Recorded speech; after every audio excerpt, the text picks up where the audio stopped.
होना क्या है आज हमारे क्या कुछ ये एजेंडा है, ये मुझे बताया गया कि बताना है। एजेंडा में क्या है, वेयर आर वी नाउ, अंग्रेजी है पूरा, आज हम कहाँ हैं, where we want to, what we want to achieve, action plan, target CUT, target IPMAT, target SCT, target price and fact and calendar and key dates. ये बेसिक एक idea है, ओवरव्यू है जो हमें आज की डेट पे देखना है। एंड मोस्ट प्रोबेबली आप सभी का एंट्रेंस कुछ इन्हीं में से होंगे, इसके बियॉन्ड भी किसी के एंट्रेंस हो सकते हैं, जैसे जेवियर्स है, फॉर्म ही नहीं आया इसलिए यहां नहीं लिखा है, ठीक है ना। ऐसी चीज आगे 17 बच्चे एडजस्ट हो जाएंगे आप प्लीज आगे। हाँ इधर कुछ बच्चों ने बोलेंगे सर मैंने लीगल क्लैट का फॉर्म भरा है, इसके अलावा बताओ। हाँ हाँ इंडियन स्टैटिस्टिकल इंस्टीट्यूट हमने यहाँ पे कवर नहीं किया, वो दे वेरी फ्यू स्टूडेंट्स। भर दिया फॉर्म है अभी, ठीक है, तो हम आपसे बात करेंगे।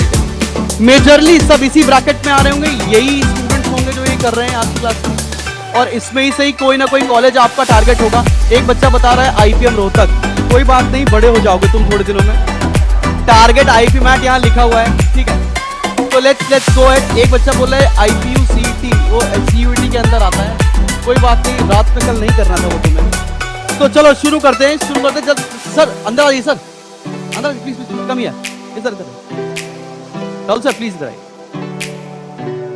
बेटा उठ के दरवाजा बंद कर दो, वरना खामखा पेरेंट्स बोलेंगे क्या ही हो रहा है। चलो बॉस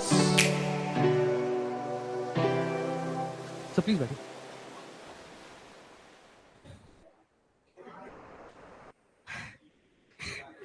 सो ये हमारा स्टूडेंट है विख्यात, उसके बारे में हम लोग बात कर रहे हैं। सो हमें आज पहली स्लाइड में आपको बताना ही है, ये था कि where we are now. Basically कहने का मतलब ये कि कंफ्यूज है, पता ही नहीं कि हमें स्टार्ट कैसे करना है मोस्ट प्रोबेबली, और बुला रही है सारी यूनिवर्सिटीज की बात कर रहा हूं मैं, बट कौन सी, बट वो हमें नहीं पता है। तो कितने लोगों के दिमाग में ये सबसे बड़ा कंफ्यूजन है, सर बीबीए करूं, बीकॉम करूं, सीयूईटी भरूं, नारसी मुंशी जाऊं, बट तुम ऐसे बात करो कि तुम्हारा हो गया। अब तुम डिसाइड कर रहे हो, शादी के बाद हनीमून की डेस्टिनेशन थोड़ी ना है कि जाना ही जाना है, यहां पर आपको सिलेक्शन पहले लेना है, then you will be deciding कि कौन सा कोर्स आपके लिए बेहतर होने वाला है, कौन सा खराब होने वाला है, क्या चीज है। तो टाइम विल टेल कि क्या है आपके लिए बेहतर। खैर लेकिन हम सब चाहते भी तो क्या ही हैं, लेट्स गो। मैंने बोला था कल सैटरडे और मैं पीपीटी बना रहा हूं। तो ये लड़कों के लिए बात कर रहे हैं, what they want to achieve, it's okay. लड़कियों के लिए भी बात होनी चाहिए वरना फेमिनिज्म आएगा। बट हम यहाँ बात ही नहीं करने आए हैं, हम शायद बात करने आए हैं इन दो कॉलेजेस के बारे में, एक आईएम से और एक Shri Ram college of commerce. तो अगर कोई डिस्ट्रैक्शन है अभी तक तो तुम मेरी बात तो मानोगे नहीं, थोड़े दिन बाद मानोगे, ठीक है। तो अगर कोई डिस्ट्रैक्शन है तो उससे बस इतना सा बोल दो, बहन तुम भी पढ़ लो, नहीं तो राखी बांधनी ही पड़ेगी, क्योंकि तुम्हें कॉलेज जाना बहुत जरूरी है। नेक्स्ट 3 मंथ, 3 महीना बहुत इंपॉर्टेंट होता है हर एक चीज के लिए, ठीक है ना। तो ये 3 महीने में आपका कॉलेज है, 21 मई से 7 जून आपका सीयूईटी का पेपर होने वाला है, कुछ लोग का अप्रैल में ही क्राइस्ट का पेपर है। तो अलग अलग डेट्स पर अलग अलग अपॉइंटमेंट आपके प्री शेड्यूल्ड हैं। तो कोशिश करें कि अगर कोई डिस्ट्रैक्शन है जो कि है उसको बोल दे कि भाई जून के बाद लेट्स कंटिन्यू, क्योंकि इधर टाइम नहीं मिलने वाला, और अगर आपको टाइम मिल रहा है आपका सिलेक्शन नहीं हो रहा। सिंपल, अगर आपको कुछ भी टाइम मिल रहा है फॉर एनी अदर एक्टिविटी, अगर मिल रहा है तो लिख देना आज जहां पे तुम सबसे ज्यादा समय बिताते हो, लड़कों वॉशरूम में, कि नहीं होगा मेरा सिलेक्शन। फिर चले आए 15 मिनट बाद, लिख देना नहीं होगा सिलेक्शन, निश्चित बात है, क्योंकि हमारी 8 घंटे की यहाँ पे क्लास है, 6 घंटे की ऑलमोस्ट। 10 से 4 हम लोग क्लास शुरू कर रहे हैं, 10 से 4 क्लास खत्म करने का मतलब वो 8 घंटे जाएंगे, आप निकलोगे भी पहले, फिर घर पहुंचते लेट, उसके बाद एटलीस्ट 10 घंटे की प्रैक्टिस, 18 आवर्स, 6 घंटे दैनिक कार्य, सो के भी उसी में। तो अगर तुमको उसके अलावा कुछ, पहले बार मैं पूरे साल में शायद नंबर ऑफ आवर्स पर बात कर रहा हूं, क्योंकि इतने घंटे लगेंगे ही लगेंगे आपको ये एंट्रेंस क्लियर करने में। अगर इससे हम टीचर कंटेंट बना रहे हैं, हमें लग रहे हैं 6 घंटे, तो आपके हमसे जल्दी हो जा रहा है, तो या तो तुम्हारे कुछ दैविक चमत्कार है, वो है नहीं, क्योंकि बोर्ड का रिजल्ट आ जाएगा थोड़े दिनों में, तो वो बोल भी नहीं सकते आप, ठीक है। नहीं है तो पढ़ना पड़ेगा, और कोई तुमसे नहीं पूछा कि अकाउंटेंसी का पेपर सॉल्व किया, बताओगे इसका आंसर कैश फ्लो का 5130 आ रहा था। सर नहीं बोलना था ये, ठीक है, इसीलिए मैंने पेपर का सोल्यूशन नहीं दिया आपको, ताकि आप डिमोरलाइज ना हो। और कंपटीशन कहा, मैं मान लेता हूं दुनिया में केवल एक ऑब्सेशन कोचिंग चलती है। 2260 बच्चा ऑनलाइन है, करीबन 200 बच्चे ऑफलाइन होंगे। 2460 बच्चे तुम्हारे कोचिंग एक ही टीचर से पढ़ रहे हैं। डीयू में एसआरसीसी में सीट 120 है, हमारे बच्चे नहीं आ पाएंगे। 180 आईएम इंदौर, 120 से 180 हर साल इनटेक चेंज होता है। 540 सीट्स अगर हम मान लेते हैं तो क्राइस्ट के सारे कैंपस में निकल आएगी। कुल मिला के सारे कॉलेज 2000 सीट। कोचिंग में बच्चे कितने? 2460, 2500, और अभी 10 दिन बाकी है तो बढ़ जाएगा। 2500 स्टूडेंट्स हमारे पास ही हैं और सीट्स 2000 है। कोचिंग में ही कंपटीशन है, दुनिया में दूसरी कोचिंग है नहीं, जो कि नहीं रहेंगी थोड़े दिनों में, लेकिन अभी तो है ना यार, पढ़ा रहे सब लोग। तो वो बड़ा एक ऐसा कॉम्पिटिटिव एज है जो प्रॉब्लमेटिक सिचुएशन में डाल रहा है आपको। एंड मोर और लेस हम सभी ये कॉलेज के लिए मर रहे हैं। हम सभी को श्रीराम कॉलेज ऑफ कॉमर्स में जाना है, चाहे हम जाने के बाद फ्लेक्स मार के छोड़ दे, क्योंकि आईएम इंदौर चले जा रहे होंगे, ठीक है ना। लेकिन जाना मोर और लेस सबको यहीं पर है। कोई इसकी क्या तैयारी कर रहा है क्या कि मैं एक यूनिवर्सिटी है जहां पे द वर्ल्ड इज हियर है, नाम नहीं लिखते कैमरे पे है, तो वो बात समझ रहे। कोई इसकी तैयारी कर रहा है क्या कि नहीं सर मुझे जाना पंजाब है क्योंकि वहां पे सब लोग लवली हैं? ऐसा भी नहीं होगा। आज श्रेया आप समय पे आई हो, माफी चाहता हूं, मैं जल्दी शुरू हो गया, आगे बढ़ से ध्यान रखूंगा श्रेया। तो भाई हमारा हम बचपन से और यही स्ट्रैटेजी रही है जो हम लोग इस साल भी करेंगे। कुछ आपको स्टडी मटेरियल मिला है, ऑनलाइन वाले बच्चों को एक हफ्ते के अंदर मिल जाएगा, ई बुक्स ऐड हो जाएंगी, सारा स्टडी मटेरियल कल डिस्पैच हो चुका हमारे एंड से, हमारे पास है भी नहीं, ऑर्डर पे 10 दिन बाद आएगा। तो जिन बच्चों को नहीं मिला वो मिल जाने वाला है, ऑनलाइन सारा कल डिस्पैच हो गया, पूरे 800-900 कॉस्ट सेट। सर इस बार हम लोग क्या कर रहे हैं, प्लीज बाहर पीछे का गेट बंद कर दीजिए, बार बार ही बोलता हूँ। सिंपल सा स्ट्रैटेजी है, क्लास में आएंगे, कॉन्सेप्ट्स कराए जाएंगे आपको हर एक सब्जेक्ट के। राहुल सर आएंगे, राहुल सर सब्जेक्ट के कॉन्सेप्ट्स बताएंगे, अभी वो बताएंगे अपनी उनकी स्ट्रैटेजी क्या होने वाली है। सिमिलरली हर सब्जेक्ट में हर टीचर ऐसे ही आ रहा है, वो आएगा कंसेप्ट, आपको वर्कशीट देगा और उसके सोल्यूशन या तो करवाएंगे या तो मिलेंगे या क्लास में डिस्कस किए जाएंगे। तीनों बातें समझ में आ गया। या तो सोल्यूशन के वीडियो मिल जाएंगे कि भैया ये वर्कशीट है, समय है नहीं, चैप्टर बड़ा है, तो ये सोल्यूशन रात को 8 बजे अपलोड हो गया, देख लो। या वो सोल्यूशन हम क्लास में खुद सॉल्व करवाएंगे पूरी वर्कशीट के, या हम वो डिस्कस करेंगे अगर थ्योरी है उसमें ज्यादा। इन तीन में से कुछ और नहीं है। ये जो अच्छा मैं अभी डोमेन की बात नहीं कर रहा हूं, ये जो आपकी वर्कशीट्स हैं, आपको जो स्टडी मटेरियल मिला है उससे नहीं बनी है। Study material is always surplus for you. अगर कोई बच्चा ये बोलता है कि सर मुझे ना स्टडी मटेरियल कम पड़ रहा है, हम आपको हर चैप्टर की एक वर्कशीट दे रहे हैं 40 क्वेश्चंस के हिसाब से बनाकर, जो कि एक्सट्रीम लेवल पर होने वाली है। सिमिलरली अगर बुक भी तो है, सॉल्व कर ले, उसके सोल्यूशन के लिए आईडी पासवर्ड आपको मिल गया होगा या मिल जाएगा अभी तक। बात समझ में आया? तो यही स्ट्रैटेजी में चलना है। इसके बियॉन्ड मार्केट में 3000 किताबें आती हैं, आप सब पढ़ के जाइए, तब सिलेक्शन ना लीजिए, या इतना ही करके जाइए सिलेक्शन ले लीजिए, ठीक है ना। ये एक तरफा प्यार नहीं है, तुम्हें भी उतना ही मरना पड़ेगा, उतना ही इन्वॉल्व होना पड़ेगा, तो ही सिलेक्शन मिलेगा हमको। खैर सर इतनी बातें हो रही है, आगे बढ़ते हैं। चलो भाई अब कुछ बात करने आ रहा हूं, सीधे सीधे टॉपिक पर आते हैं। टारगेट एसईटी, एसईटी बोले तो सिम्बियोसिस में जाना है, सिम्बियोसिस में जाना है। आपने फॉर्म भर दिया, अच्छी बात है, नहीं भरा आज भर लो। ओरिएंटेशन है, अभी 2 बजे खाली हो जाओगे, 1-1:30 बजे चले जाना, आज भर लेना फॉर्म। सर क्या क्या डेट्स है, कुछ इसके बारे में बताइए ना। आई गेस ये विजिबल होगा तुम्हें, नहीं तो मैं पढ़ के बता रहा हूं। सबसे पहली बात तो है कि सिम्बियोसिस का पेपर हो रहा है May 6 को, आज दिन है अप्रैल 2, ठीक 1 महीना है आपके पास। 6 मई को इसका पेपर है। अब आप ये बोले कि 6 मई तक मेरा सिलेबस हो जाएगा, नहीं होगा। अगर आप 6 मई को देख रहे हैं, आपके एप्लीकेशन में सारे रिकॉर्डेड वीडियोस पड़े हुए हैं। If you want to accelerate, do it. What we are targeting CUET and IPMAT 20 मई, उससे पहले हो जाएगा सिलेबस। ऑलराइट, तो अगर लगता है तो उसमें आ क्या रहा है, क्वांटिटेटिव एप्टीट्यूड, ये सारे क्वेश्चंस के फॉर्मेट लिखे हैं। हाउएवर ये पीपीटी में मैं आपसे शेयर कर दूंगा, ठीक, तो आप इसको रीड कर सकते हैं, इसको पढ़ने की जरूरत नहीं है मेरे को। फिर आगे बात करते हैं टारगेट क्राइस्ट के ऊपर आते हैं। अब क्राइस्ट के साथ दिक्कत क्या है कि क्राइस्ट का हर डेट ऑफ एग्जामिनेशन अलग अलग है। आप फॉर्म भरोगे, आपकी डेट अलग आएगी, दूसरा फॉर्म भरेगा, दूसरे की डेट अलग आएगी और पेपर घर से होगा। जब पेपर घर से होता तुम्हें लगता है तुम दूसरे लैपटॉप पे चैट जीपीटी खोल लोगे, हाँ, लेकिन जैसे भी स्क्रीन ब्लिंक करेगी या आप कैमरे से उधर देखेंगे आपका पेपर लॉक हो जाएगा, या आप स्क्रीन मिनिमाइज करेंगे पेपर सबमिट हो जाएगा। तो वो लोग बेवकूफ नहीं जो ये कर रहे हैं। प्लस वो आपका दूसरे बेसिस पर बहुत ज्यादा सिलेक्शन लेते हैं। वो क्या है? वो है उनका पर्सनल इंटरव्यू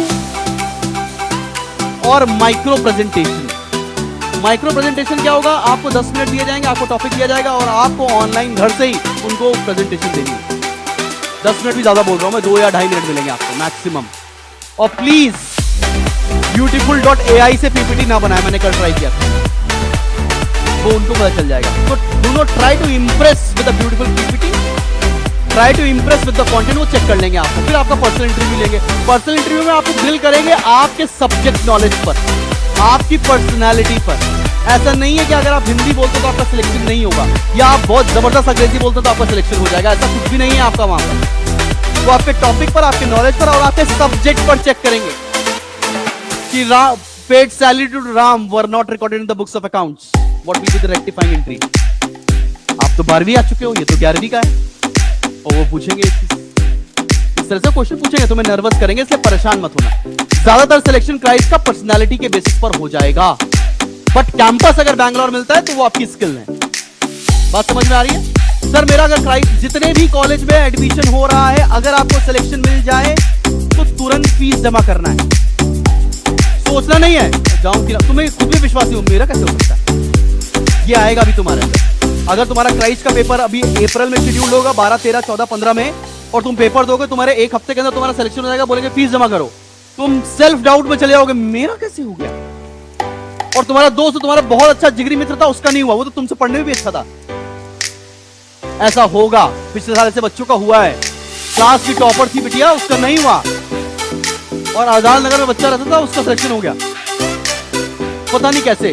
अकाउंटेंसी में 39 नंबर आए थे उसके 11th में, 12th का रिजल्ट नहीं आया था, उससे बोल रहे थे कि मैं इस साल काम किया, पता नहीं क्या काम था। खैर आगे बढ़ते हैं।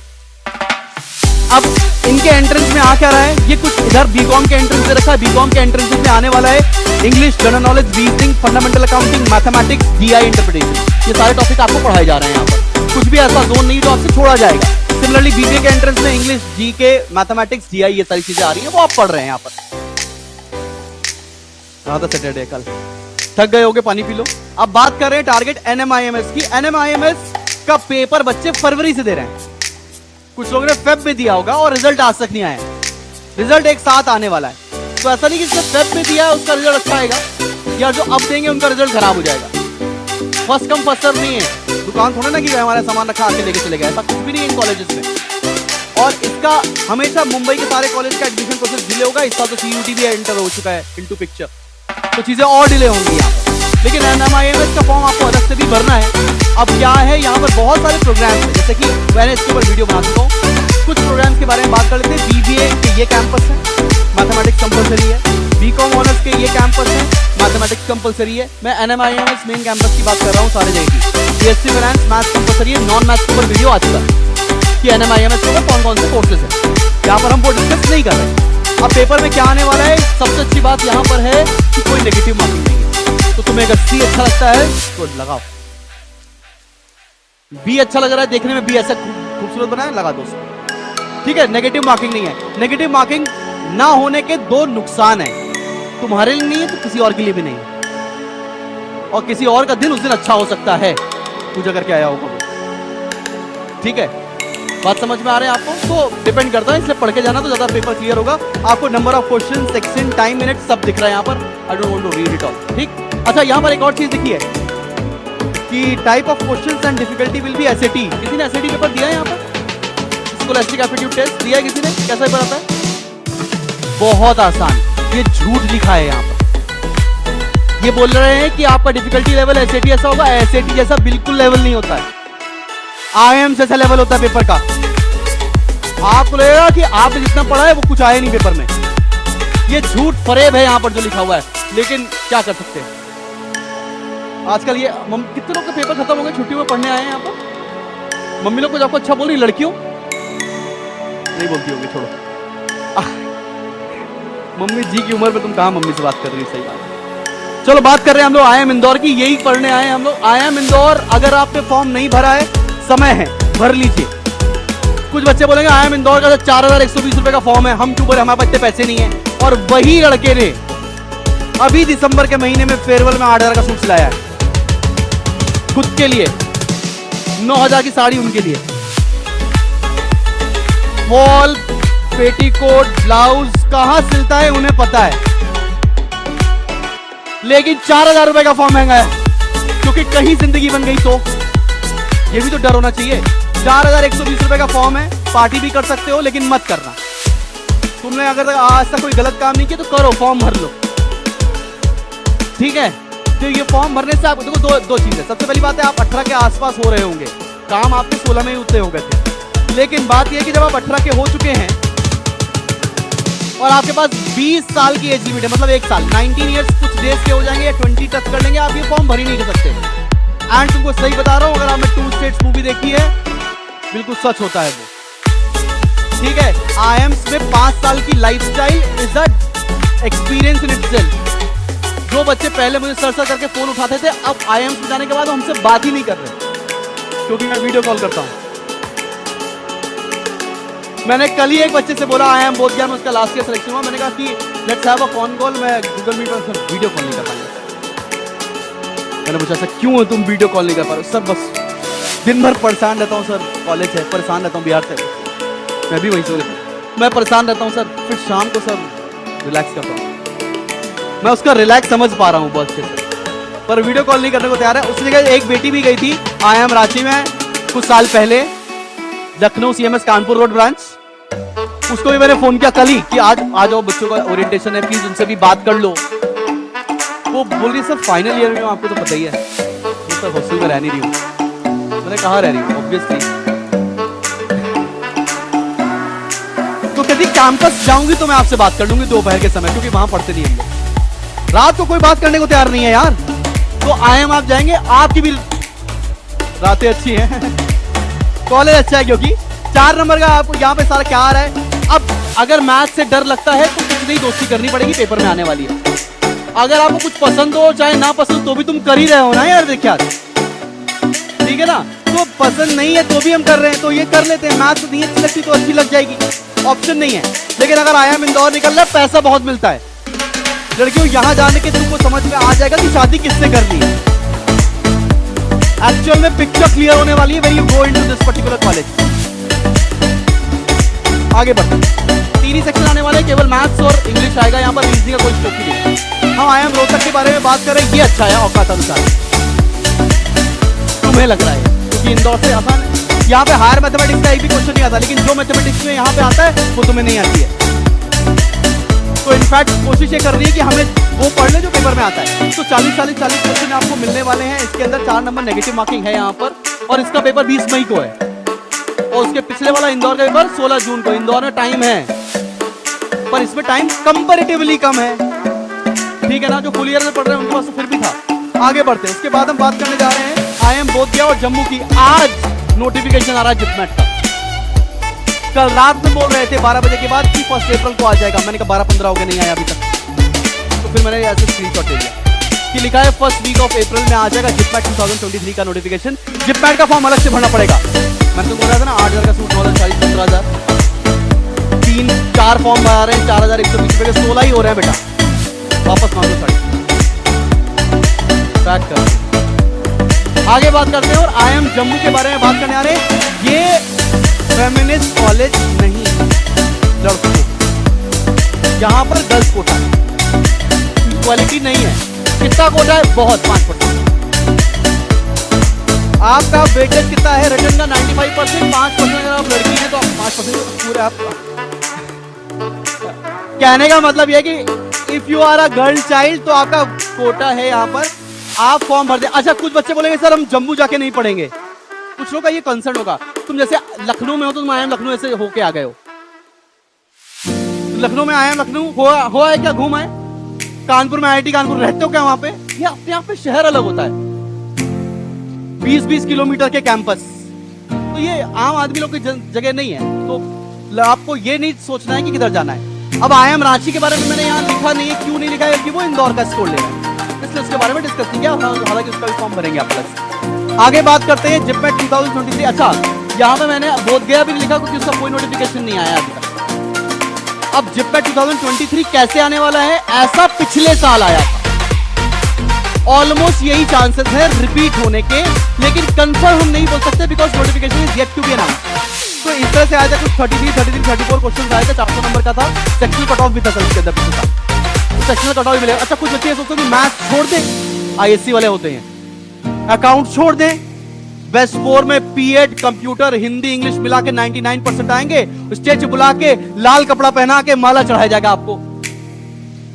तो अगर इस चीज से आप खुश हो रहे हैं तो आप मत हुए, तो यहाँ पे सेक्शनल कट ऑफ है, आपको हर सेक्शन को क्लियर करना जरूरी है। तो रात में सोई नहीं क्या,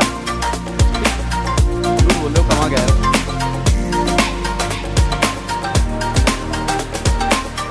चलो भैया, यहां से मेरी बातें ऑलमोस्ट खत्म हो चुकी है, थोड़ी बातें और करनी है, तो लेट्स बिगिन कि आगे क्या बात करनी है। अब बारी है CUET की, और CUET के बारे में हम लोग आगे डिस्कस करेंगे थोड़ी देर बाद। और तुम्हारा अगर ये रिएक्शन है तो आराम से बैठो। तो now Rahul sir will be telling you about mathematics की कैसे पढ़ना है। सारी बकवास बातें मैं कर चुका हूँ, अब यहाँ से सीरियस बात करेंगे। आखिरी 15 मिनट फिर से आपको रंगारंग कार्यक्रम खेलने को मिलेगा। तो अब राहुल सर तुमको बताने वाले हैं, जितने नए बच्चे हैं, अगर आपको आता है नहीं आता है, कुछ वीडियोस ऐप के ऊपर पड़े हुए हैं, उनको कैसे यूटिलाइज करना है, sir will be telling you the entire structure की कैसे आपको पढ़ना है। ऑलराइट, समझ में आ रही है बात? आइए सर प्लीज।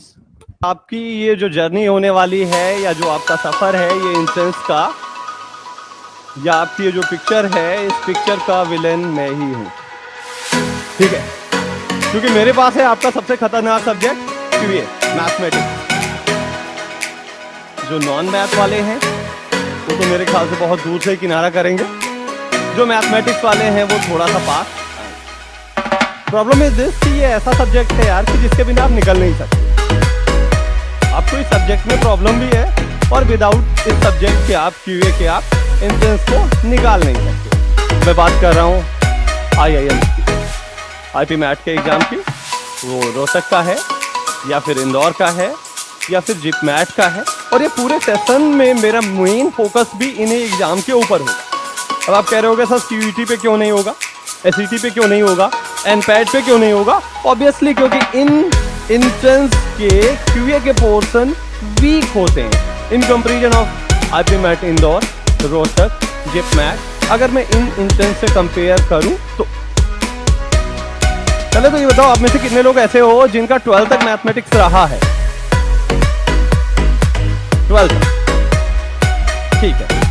आपके पास केवल एक एज है, एक लीड है, केवल एक एग्जाम के लिए। वो है क्या? कौन सा एग्जाम? I mean Indore. बस केवल एक ऐसा एंट्रेंस है जिसमें हायर मैथमेटिक्स के क्वेश्चन, अगर आपका 12th तक का मैथमेटिक्स रहा है तो हायर मैथमेटिक्स के क्वेश्चन आते हैं केवल एक सिंगल एंट्रेंस। रोहतक में कभी कभार 1-2 क्वेश्चन होते हैं। 10th तक मैथ वाले कितने लोग हो, या अभी पहले ये बताओ कितने लोग ऐसे हो जिन्होंने 10th में भी मैथमेटिक्स नहीं पढ़ा है? Is there anyone? फिर से थोड़ा सा हाथ ऊपर करो बराबर से, ऐसे थोड़ा नहीं होता है। 1 2 3 4 5 6। भाई मैं पहले बहुत क्लियर बता दूं आपको, जिनका 8 तक का मैथमेटिक्स रहा है, आपका सफर मेरे साथ बहुत ही खतरनाक होने वाला है, ठीक है? तो थोड़ा सा संभाल के चलिए। पहले हम डिस्कस करते हैं आपके साथ सभी इंट्रेंस के मेन इंट्रेंस के सिलेबस के बारे में, फिर हम लोग प्लानिंग के बारे में डिस्कस करेंगे, फिर हम लोग डिस्कस करेंगे कि क्या आपको यहाँ से मिलने वाला है QA के सेगमेंट में इस कोचिंग से ऑप्शन है। CUET ऑप्शन IP में आप में से कोई ऐसा है जो लास्ट टाइम CUET में अपीयर हुआ था? Is there anyone? Last time GT का लेवल क्या था? अच्छा, कोई दिया था ऐसा था? नहीं था। देख लेना प्रीवियस है, कुछ भी नहीं था, ठीक है? लास्ट ईयर के GT में कुछ भी नहीं था। GT का लेवल बहुत ही लो, थोड़ा सा भी तैयारी किया होगा बच्चा, बड़े अच्छे स्कोर लेता है। बट इस बार पॉसिबली अच्छा होने वाला है। तो don't compare with the previous attempt यार, इस बार अच्छा होगा। आगे डिस्कस करते हैं। कितने दिन है हम लोगों के पास? Around 50 days. और main focus will be IPM Rohtak, जो फर्स्ट सबसे बड़े इंट्रेंस एग्जाम में जिनमें एप्टीट्यूड आता है उनमें से आपका फर्स्ट एग्जाम पड़ेगा 20th ऑफ मे। आज कौन सा डेट है? 2nd of April. तो अगर including this day and including the exam day 50 days हैं आपके पास। इन दोनों दिनों को छोड़ोगे यू हैव हार्डली 48 डेज। ठीक है, 48 डेज में प्लानिंग आपको बड़ी सॉलिड रखनी पड़ेगी। ये आपके स्कूल के जैसा नहीं है कि जहाँ पर जितने लोग मेहनत करेंगे सभी पास होंगे, ऐसा कुछ भी नहीं है। ये इंसेंस है, यहाँ जितने लोग मेहनत करेंगे सभी नहीं पास होंगे, जो सबसे ज़्यादा मेहनत करेगा वो पास, वो क्रैक करेगा। तो पहली चीज़ तो आपको यही दिमाग में रखना कि फाइट बहुत ज़्यादा होने वाली। 48 डेज, नो हॉलीडे, पार्टी वगैरह बंद कर दो सब कुछ। और आपके रूटीन वर्क के लिए आपके पास कितने घंटे होने चाहिए? Maximum, max to max 8 hours. ज़्यादा से ज़्यादा आपके पास अपने रूटीन वर्क, सोने, जागने, घूमने, टहलने, सभी चीज़ों को लेकर के कितना होना चाहिए आपके पास? 8। इससे ज़्यादा नहीं। अगर आप सीरियस हो इंटेंस को लेकर के, चलो इससे भी थोड़ी देर बाद। नाउ कम टू अभी मैं इंदौर, ये यहाँ पर कुछ चीज़ें मुझे आपके साथ डिस्कस करनी।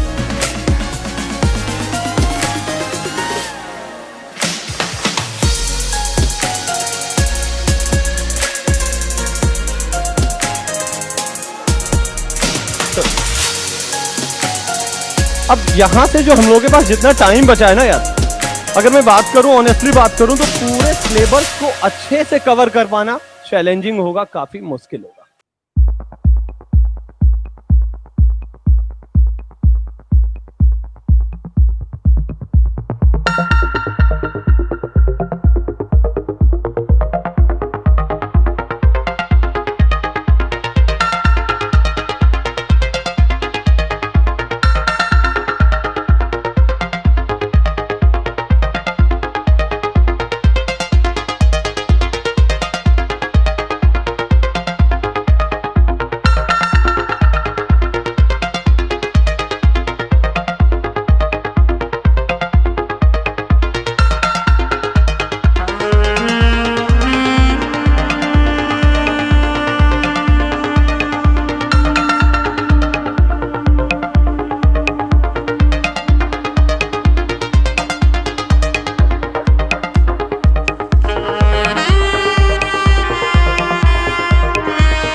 IPM इंदौर।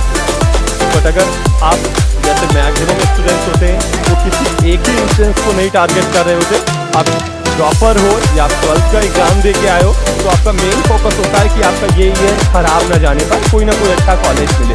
तो ऐसे केसेज में क्या करते हो, आप मल्टीपल इंट्रेंस को टारगेट करते हो, और मल्टीपल इंट्रेंस जितने भी आपके एप्टीट्यूड है, जितने भी इंट्रेंस है, अगर सब में कोई एक चीज कॉमन है तो वो कौन सी चीज कॉमन है, अर्थमेटिक का पोर्शन।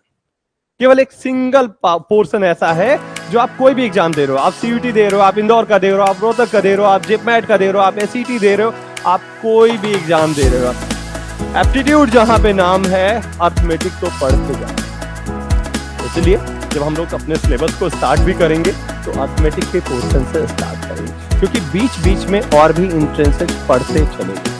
हमारा टारगेट है, पहला टारगेट है IPM रोहतक का एग्जाम जो कि 20th को है, और हम लोग सिलेबस कवर करने वाले हैं या फिनिश करने वाले हैं 15th ऑफ मई।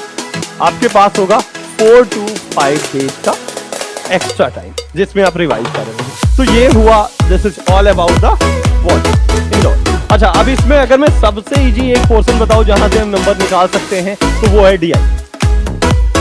सबसे इजी, बिल्कुल आसानी से। अच्छा, one more thing, one very important thing कि भाई IPM इंदौर के एग्जाम में आप तुक्के नहीं मार सकते। पहली चीज नेगेटिव मार्किंग, दूसरी चीज एक प्रॉब्लम क्या है, यहाँ पे शॉर्ट आंसर वाले क्वेश्चंस भी आते हैं। 30 क्वेश्चंस आपका होगा MCQs का, जिसमें ऑप्शन होगा खुल के तुक्के मारो। बाकी 15 क्वेश्चंस होंगे जिनमें आपके पास ऑप्शंस नहीं होंगे, आपको आंसर देने होंगे, सॉल्व करने। जब भी आपका क्वेश्चन ऑब्जेक्टिव होता है ना, तो आपको और भी मल्टीपल अप्रोच बताया जाता है कि विदाउट सॉल्व किए भी आप लगा सकते हो।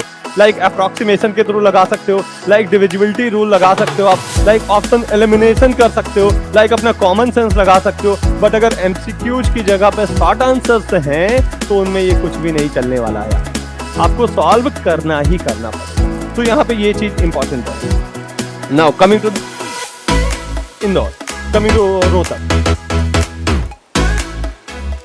अगर आप बात करो कि यार सबसे कम एफर्ट में सबसे आसानी से सबसे अच्छा कॉलेज मुझे क्या मिल सकता है कम एफर्ट के साथ, तो मैं हमेशा रिकमेंड करूंगा IIM रोहतक। सबसे कम एफर्ट। रीजन बता रहा हूं, आपके पास इस एंट्रेंस में कितने पोर्शन होंगे, 3 पोर्शन। क्या क्या होगा, वर्बल होगा। आप में से कितने लोग ऐसे हो जो नॉन इंग्लिश मीडियम वाले, कोई है ऐसा, कोई ऐसा है नहीं। आपके पास 3 पोर्शन होंगे, वर्बल, LR और Q। मैंने पहली लाइन आपके सेशन में बोला कि यार मैं आपकी इस स्टोरी का विलेन क्यों होने वाला हूं, ये मैं बताता हूं आपको। आप में से मैं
चैलेंजिंग होगा। अब कैट कोई बहुत बड़ी चीज नहीं है, थोड़ा सा टाइम देते हो तो निकल जाता है आराम से। तो यहाँ पे आपका कंक्लूजन इज दिस कि यार अर्थमेटिक के पोर्शन को अच्छे से तैयार करना इसके केस यहाँ पे आपके पास कोई प्रॉब्लम नहीं है। नॉन मैथ बैकग्राउंड के हो तब भी आपको हायर मैथमेटिक्स, मॉडर्न मैथमेटिक्स पढ़ने की जरूरत बिल्कुल भी नहीं पढ़ोगे। 1-2 क्वेश्चन आएगा, हार्डली 1 से 2 क्वेश्चन आएगा, वो आपका स्किप होगा। जितनी चीजें हैं, अगर आप अर्थमेटिक के पोर्शन पे अच्छा ध्यान देते हो, डीआई पे बहुत ध्यान देने की जरूरत नहीं। डीआई हम लोगों पे कंप्लीटली 1 से 2 क्लास में कवर हो जाएगा, ठीक है। अलजेब्रा है, नंबर सिस्टम है। अगर आप मैथ बैकग्राउंड के हो, यू हैव टू टारगेट 35+। अगर हम मैथ बैकग्राउंड के 35+ आउट ऑफ 40 इतना होना चाहिए। Now coming to the next, बस आगे जो भी चीजें हैं आपके पास, इनका लेवल बहुत अच्छा नहीं है। अगर आप इंदौर या रोहतक के लिए फोकस कर रहे हो, उस लेवल पे तैयारी कर रहे हो, बाकी के जितने भी इंट्रेंस हैं सभी के एप्टीट्यूड आप इजीली निकालोगे और वो भी अच्छे स्कोर, ठीक है। इसमें भी वेटेज, मैक्सिमम वेटेज क्या होगा आपका? अर्थमेटिक का पोर्शन होगा। जिप मैट की मैं बात करूं तो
इजी होगा। आप एवरेज स्कॉलर हो फिर भी आपका बेटर देन एवरेज आ रहा है इसको, तो ये एक चैलेंजिंग होगा आपके लिए कि आपको प्रॉक्टर्ड में ज्यादा परफॉर्म करना है, अच्छा परफॉर्म करना है in comparison of normal sectional test वगैरह होगा।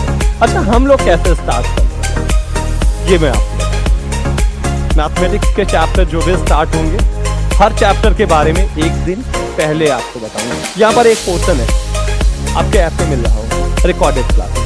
देखो अराउंड 25 क्लासेस क्वांटिटी होने वाली, around 25 classes. Normally full year batch में ये 25 ना होकर के अराउंड 70 to 80 क्लासेज है। तो ऑब्वियसली यार डिफरेंस तो है ही ना। अब यहाँ पे आपको क्या करना है, एफर्ट आपका ज्यादा रहे, हमारा भी है और आपका भी है। हमारा एफर्ट क्या है, मैंने नए सेट क्वेश्चंस के तैयार किए जो प्रीवियस ईयर क्वेश्चंस के हैं, प्रीवियस ईयर एग्जाम्स के हैं, इंदौर के हैं, रोहतक के, इवन कैट का, जैट का, इन सब एग्जाम का भी मैंने लिया है प्रीवियस ईयर क्वेश्चन। कैट का क्यों लिया, क्योंकि दोनों एंट्रेंस आपके सेम यूनिवर्सिटीज के लिए होते हैं, चाहे आप आईपी मैट की बात करो, चाहे आप कैट की बात करो, तो ऑलमोस्ट क्वेश्चन का पैटर्न भी सेम रहता है। बट डिफरेंस इज दिस कि कैट में जहां पर आपका 2.5 मिनट से 3 मिनट एवरेज टाइमिंग होती है, आईपी मैट में कितने का होगा, 1 मिनट का। तो यहाँ पे आपको नई सीट्स तो मिलेंगी। हाँ, मैं इसकी बात कर रहा हूँ, रिकॉर्डेड क्या बड़ा इंपॉर्टेंट रोल प्ले करने, ठीक है। आपके पास इतना ही टाइम है कि आप चीजों को एक ही बार पढ़ पाओगे, रिवाइज नहीं कर पाओगे। आपको क्या करना होगा, लाइव क्लासेस जो भी हम लोग ले रहे हैं, जिस भी पर्टिकुलर चैप्टर की ले रहे हैं, एक दिन पहले बताएंगे। लाइक कल की क्लास अगर मैं बात करूं कि कल से हम सिलेबस स्टार्ट करने वाले हैं, तो your first chapter will be ratio, proportion and variation, RPV. कल का चैप्टर आपका होगा क्या, आरपीवी। अब आरपीवी के बारे में, रेशियो, प्रोपोर्शन, वेरिएशन के बारे में आप प्रीवियस ईयर के क्वेश्चंस कुछ देखेंगे, अपनी बुक से थोड़ा बहुत कॉन्सेप्ट पढ़ेंगे, प्लस रिकॉर्डेड वीडियोस देखेंगे। 2-3 चीजें जो बैकग्राउंड वर्क होता है ना पहले का, वो आप करके आओ।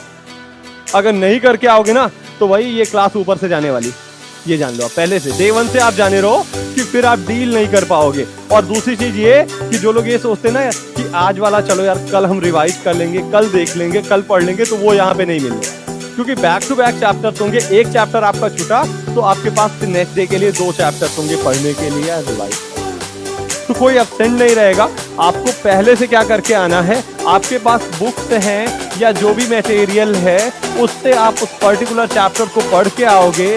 जो भी आपके पास कंटेंट में वीडियोज मिल रहे हैं, कोशिश करेंगे उन वीडियोज को भी देखें। हम लोग बेसिक लेवल पे यहाँ पे क्या डिस्कस कर रहे होंगे, आपके साथ कॉन्सेप्ट डिस्कस कर रहे होंगे, एग्जाम्पल्स डिस्कस कर रहे होंगे, और कुछ हायर लेवल के या लेवल 2 के question.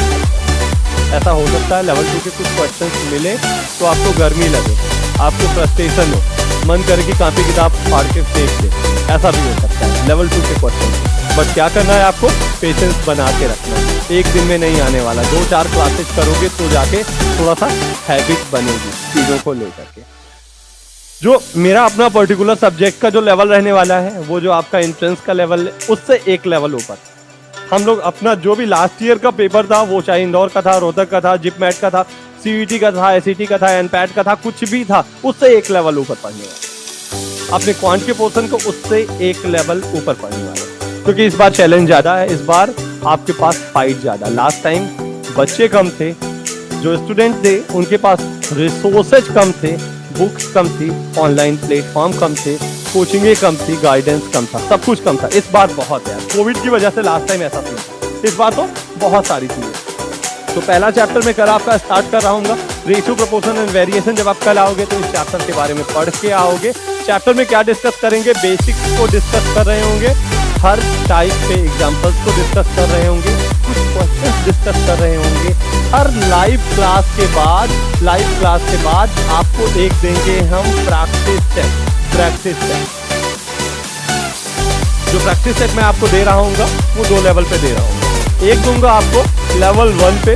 Level 1 will be important for CUET, SET, NPAT, ऐसे सारे, ठीक है, क्योंकि सारे बच्चे आईपी मैथ का मेरे ख्याल से नहीं दे रहे होंगे। कुछ लोग ऐसे होंगे जो नहीं दे रहे होंगे, जिनको लग रहा होगा यार मैथ उनसे हो नहीं पाएगा, ठीक है, छोड़ तो नहीं सकते हो, पढ़ना तो पड़ेगा ही पड़ेगा। तो जो लेवल 1 वाले स्टूडेंट हैं, जो लोग सीयूईटी के हैं, एसईटी के हैं, एनपैट के हैं, और छोटे मोटे जहां पे मैथमेटिक्स का पोर्शन इजी आता है कंपैरेटिवली, उनके लिए लेवल 1 की सीट रहेगी आपके पास, लेवल 1 की। और लेवल 2 किसके लिए रहेगा, इंदौर, रोहतक, जिप मैट, इन सारे, ठीक है, लेवल 2 का। अच्छा, इसी में एक कॉलेज मैंने नहीं बताया आपको, एनएफएसयू भी आप में से कुछ लोग डालेंगे, आसान है, अर्थमेटिक के पोर्शन पे ज्यादा ग्रिप करना है, ठीक है। लाइव क्लासेस, लाइव के बाद प्रैक्टिस सेट, और प्रैक्टिस के बाद यार डाउट सेशन तो रखना ही पड़ेगा, क्योंकि जो लेवल 1 की सीट रहेगी उसके साथ मैं आपको आंसर्स भी दे रहा हूँ। लेवल 2 की सीट के साथ कोई आंसर, कोई सॉल्यूशन, कुछ भी नहीं दे दूंगा आपको डायरेक्टली हमारे साथ ही डिस्कस, ठीक है। तो ये तो रहेगा मेरी क्लास का रेशियो प्रपोजल से स्टार्ट करूंगा। पहला ग्रुप रहेगा रेशियो का। रेशियो के बाद हम लोग पढ़ेंगे partnership, then age related problem, then percentage, then profit loss, then mixture allegation, then averages. ये सीक्वेंस रहेगा। सीक्वेंस कल मैं आपको लिखा दूंगा नेक्स्ट क्लास के अंदर कि किस सीक्वेंस में हम लोग पढ़ने वाले।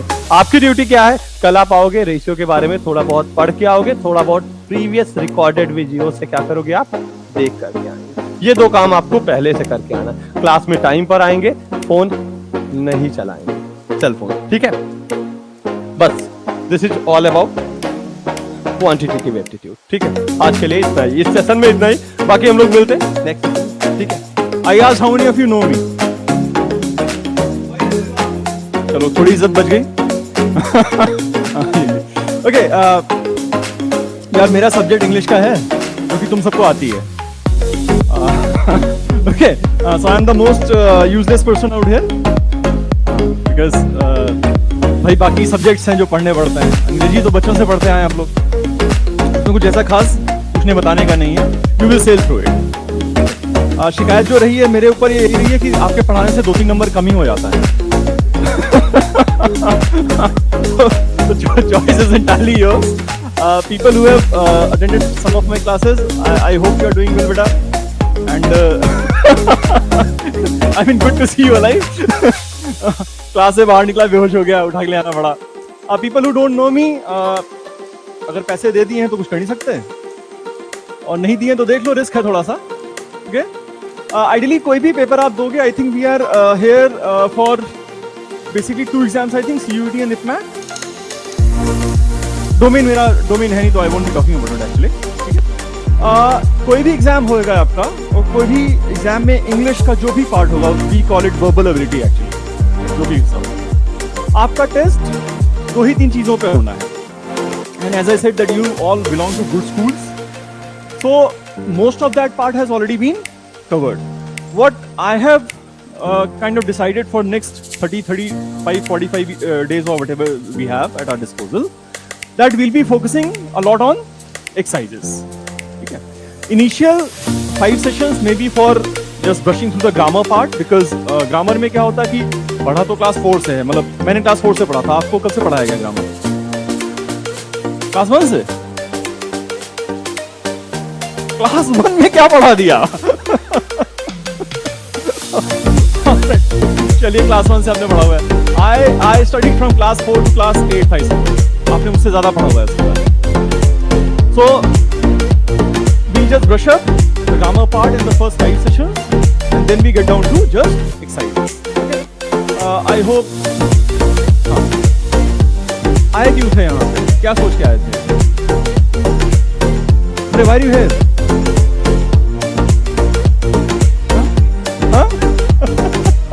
रफी से नहीं आए थे तो दे दिया फिर, ठीक है? यूजुअली आपके स्टेज पे ना, when you are just to boards and something ना, तो आपको लगता है ना, लगता क्या होता भी है, हर आदमी आप ही को घूर रहा होता है। आप अगर भूल भी जाओ तो याद दिला देता है, बोर्ड्स है, बोर्ड चले गया तो उसके बाद याद दिलाता है अब क्या होगा, व्हाट नेक्स्ट, वो भी आपको भूलने दिया जाता नहीं है। तो this is a scary situation. I also was at some point in my life caught in this situation, कि मुझे लगता था ना हर बंदा मुझे घूर रहा है। आप कहीं भी जा रहे हो, आ रहे हो ना, वो आके बताना चाहता है कि पढ़ लो, ठीक है? हाँ, तो ये प्रेशर बहुत ज्यादा लेना नहीं है, fine, because what happens, you are already going through a lot in your head. Just insulate yourself from all outside opinions, suggestions, comments, just drop them all, क्योंकि बाहर से कोई मदद तो कर नहीं रहा है, केवल ज्ञान दे रहा है। Just insulate yourself, be very honest. आपने पढ़ा होगा ना, honesty is the best policy. It simply means be honest with yourself, that's it, ठीक है? बाकी तो हम दुनिया को फैला ही रहे हैं, कोई बड़ी चीज नहीं है, ठीक है? But when you stand in front of the mirror, please be sure that you are honest with yourself. So please, कोई भी प्रेशर जो भी अगर आपके ऊपर आ रहा है किसी भी तरह से, just cut it of. All you need is yourself, that's it. आप ही अपना मोटिवेशन हो, आप ही अपना सहारा हो, बाकी आपको किसी जरूरत वैसे है नहीं। तो प्लीज, अगर ऐसा लगता है कि बहुत लोग कन्वर्ट कर रहे हैं आपके ऊपर in your thoughts, just cut them of over next 45-50 days. अपने पे ही भरोसा करिए सिर्फ, दैट्स इट। यूजली जब एग्जाम होता है तो ऐसे आप पेपर देना शुरू करते हो?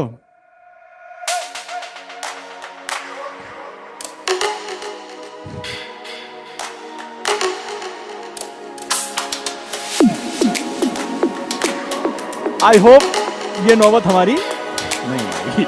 Alright, given the past year's record, I think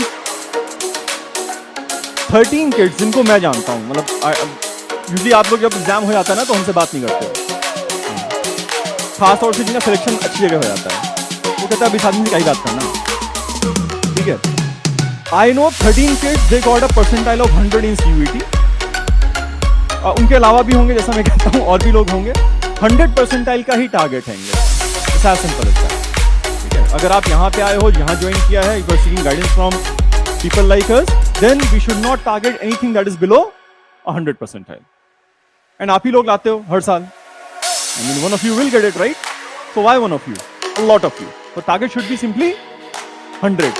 I don't think ये सिचुएशन हमारे साथ आने वाला है, ठीक है। और अगर आता है तो फिर मुझे कॉल मत करना प्लीज, ठीक है। एक सर थे, वो ना मतलब कुछ लोग होते हैं ना बड़ी बड़ी फेंकते रहते हैं, मैं भी उन्हीं में से हूं, मैं पढ़ा दूंगा बिल्कुल बन जाओगे तुम, ठीक है। तो उन्होंने लंबा कुछ ज्यादा फेंक दिया होगा, तो एग्जाम ओवर हुआ and this was a government exam. तो गवर्नमेंट एग्जाम के जो एस्पिरेंट्स होते हैं ना वो अलग लेवल के लोग होते हैं, वो अपने आप को ऑफिसर मान लेते हैं पहले। जैसे मान लो टीचर लेट हो गया तो ऐसे बात करेगा, आया नहीं अभी तक, ठीक है। तो ये लड़का था, इन्होंने कुछ लंबा लंबा फेंक दिया होगा, उसका एग्जाम खराब हो गया। तो आया, बोला सर एक भी नहीं फंसा। तो क्या करें, जमीन जायदाद तुम्हारे नाम कर दें। एंड ये कहने के बाद ना सर थोड़ा फैल गया आराम से। वो बंदा वहां खड़ा हुआ है, वेट कर रहा है, नाम करो हमारे।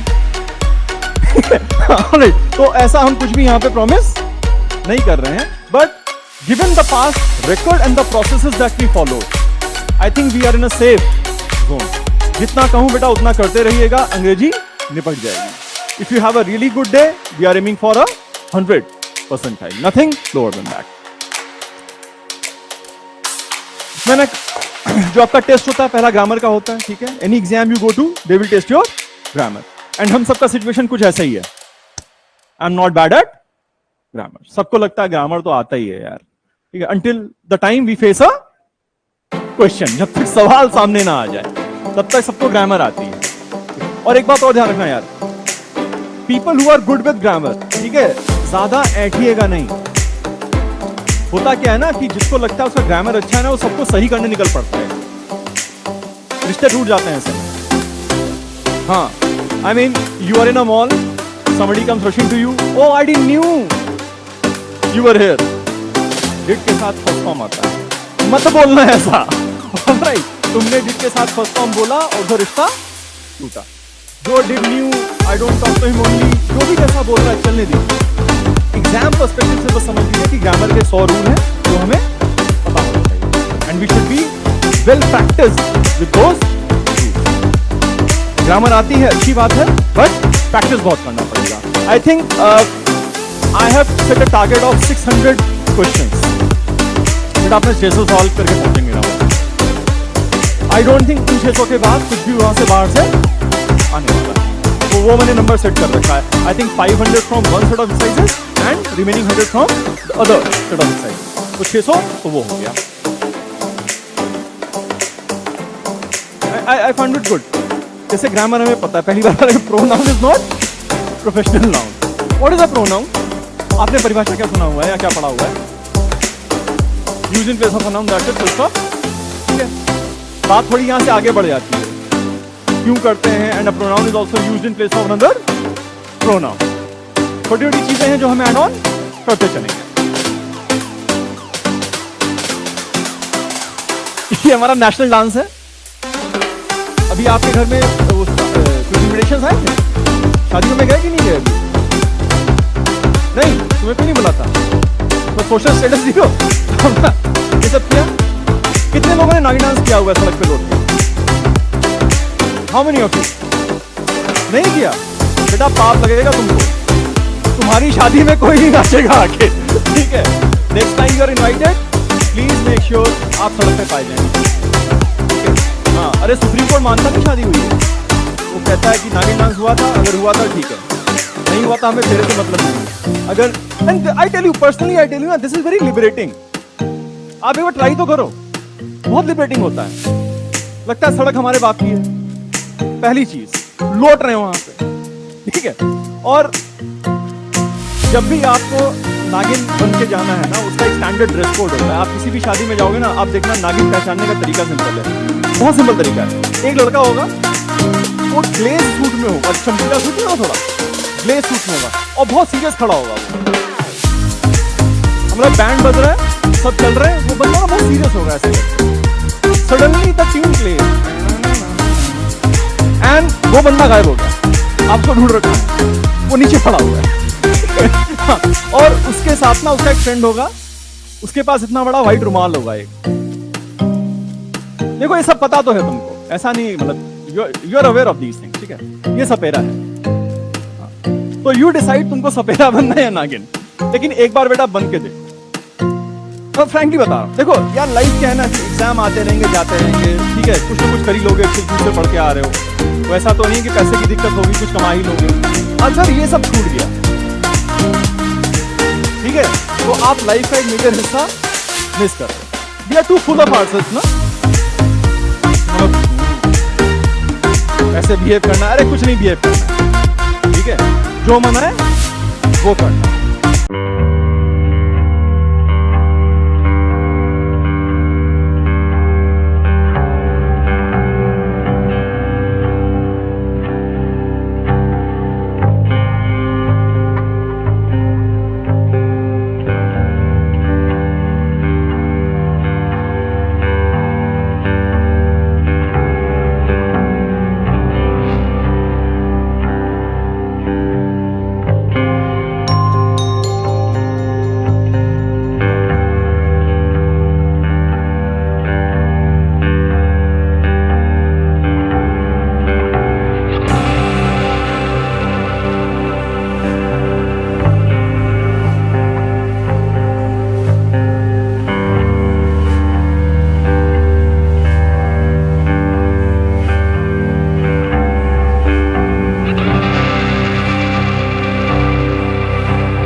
मेक श्योर कि हम ऑनलाइन से डिलीवर कर देंगे आपको, ठीक है। तो that will take us like 30 days of non stop cab session, वो आपको मिलेगा, ठीक है।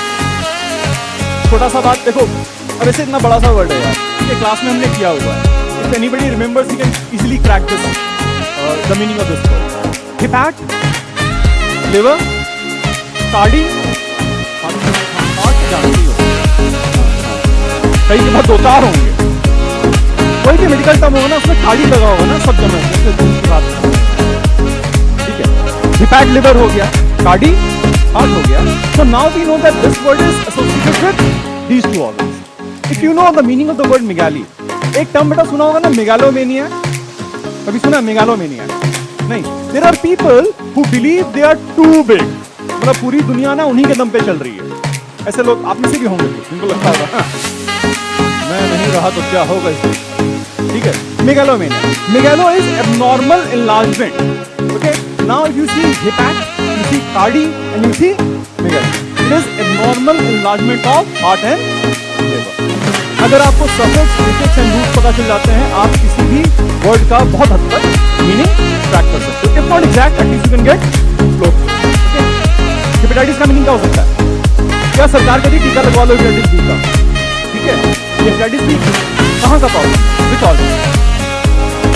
Liver, that is understandable now. Hepat लगा हुआ है वहाँ पे। Itis means inflammation. Inflammation का मतलब है swelling होएगा, redness आएगा और pain होगा। So now what is hepatitis? The swelling, redness and pain of the liver. ठीक, अब किसी में भी itis लगा हो, दिमाग कहाँ जाएगा? It has to be on inflammation. ठीक है, तो थोड़ा अक्ल लगा के चलेंगे बेटा, चीजें हमें याद हो जाती हैं, ऐसा नहीं है। We are sharp guys. Fine. तो grammar is taken care of, vocab is taken care of. अब जो इसके अलावा जो बात फंसती है हमारी, यार देखो ये किताब है वर्ड पावर में इजी, अभी भी 30 दिन है हमारे पास, चाहो तो 30 दिन में खत्म कर लो, बस किताब इतना मोटा है, ठीक है। पहले ही बोल चुका हूं, बोल रहा हूं, और रिएक्शन हमेशा ही आता है 30 दिन में खत्म करेगा, पागल है। पूरा जीवन निकल गया हमारा, हमने 30 दिन में कुछ नहीं किया। Just in case you find time, देखिए I understand one thing, you have got domain subject, you have got mathematics, you have got reasoning, you have got English. My aim is to do so much in the class कि आपको बाहर English वापस घर पे जाके पढ़ना ना। Just in case you find time 20 minute, just 20 minute per day, एक बार फाइट मार लो, ठीक है। This is good book, life में एक बार एक किताब करना चाहिए एनी। तो if you find 20 minutes per day any how, because I understand आप बहुत थके हुए रहोगे यार, अगर मौका मिल जाए कर लीजिएगा, ठीक है। 30 डेज नॉन स्टॉप कर लेंगे, सेट है, किताब खत्म हो जाती है। 46 सेशंस हैं, suppose you get 20 minutes per day, तो खत्म हो जाता है, 30 दिन में खत्म हो जाता है, ठीक है। देख लेना, I am not forcing any. ये नहीं जा रहा है, इसके बाद बचता है reading comprehension. Alright, now we have already done some stuff regarding reading comprehension in the classroom already, ठीक है। तो पुराने कुछ बच्चे जो आ रहे होंगे उनको पता होगा, फिर से वो सब एक बार कर लेंगे, and then after that it is only exercise. Again I think class में we should be able to attempt at least 30 to 50 reading comprehension passages of good quality. काम चलाऊ नहीं रहेगा, दिमाग लगाना पड़ेगा। तो 500-600 सवाल ग्रामर का हो गया, 30 से 50 रीडिंग कॉम्प्रिहेंशन हो गया, vocab almost every day we be doing at least 20 to 25। इतना काम करना है, कोई भी एक्सरसाइज नहीं छोड़ेंगे, चाहे जो हो जाए, जितना एक्सरसाइज होता है सब कर डालेंगे।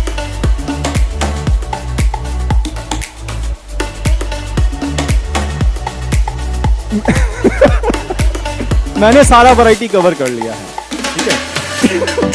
Sentence improvement, fill in the blanks, grammar, whatever, जितने भी एक्सरसाइज होंगे, possible exercises will all be covering, ठीक है। So I think my part is इतना है। पूछ के देखो, नहीं पूछना है। अच्छा, अभी आप लोग कॉलेज जाओगे ना, मतलब you looking forward to college, 3-4-5 महीने I tell you first year से 4th ईयर का क्या होता है। फर्स्ट ईयर, सेकेंड ईयर में थोड़ा चेंज आता है, थर्ड ईयर में प्यार हो जाएगा, 4th ईयर में अब क्या करें, नौकरी का फाइट है, ठीक है। This happens.